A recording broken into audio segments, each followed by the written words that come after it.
বন্ধুরা, কালকে যেহেতু সরস্বতী পুজো, আর দেখো সকালবেলায় তো পুজো হবে, তো আগের দিনকে উঠোন বাড়িগুলো লেপে রাখতে হয়। আর সরস্বতী পুজোর দিন যদি উঠোন বাড়ি না লেপি তাহলে দেখতে কেমন লাগবে। আর আমাদের বাড়িতে কিন্তু সরস্বতী পুজো হচ্ছে না, হচ্ছে আমার জেঠিমাদের বাড়িতে।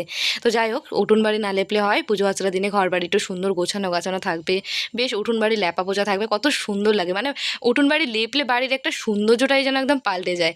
তো চলো এখন কথা না বেশি বাড়িয়ে উঠোনটা তাড়াতাড়ি করে লেপে নিই, কারণ বাড়িতে এখন প্রচুর কাজ রয়েছে। সরস্বতী পুজো বলে কথা, একটু সাজগোজ তো করতেই হবে। তো চলো চলো তাড়াতাড়ি করে লেপে নিই। আর উঠোনটা লেপতে লেপতে তোমাদের আজকে একটা ছোট্ট সুন্দর একটা কমেন্ট বলি।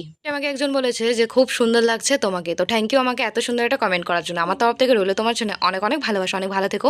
আর হ্যাঁ, নেক্সট বার তুমি তোমার নামটা বলো। তো চলো, আমাদের উঠোনটা লেপা একদম কমপ্লিট হয়ে গেছে, আর বাড়িটা দেখো লেপার পরে কতটা সুন্দর লাগছে দেখতে, তাই না? তো বন্ধুরা, তোমাদের কাদের কাদের বাড়িতে কালকে সরস্বতী পুজো হচ্ছে, আর কারা কারা তোমরা অঞ্জলি দিচ্ছ সরস্বতী পুজোর, অবশ্যই কিন্তু তোমরা আমাকে কমেন্ট করে জানিও। টাটা।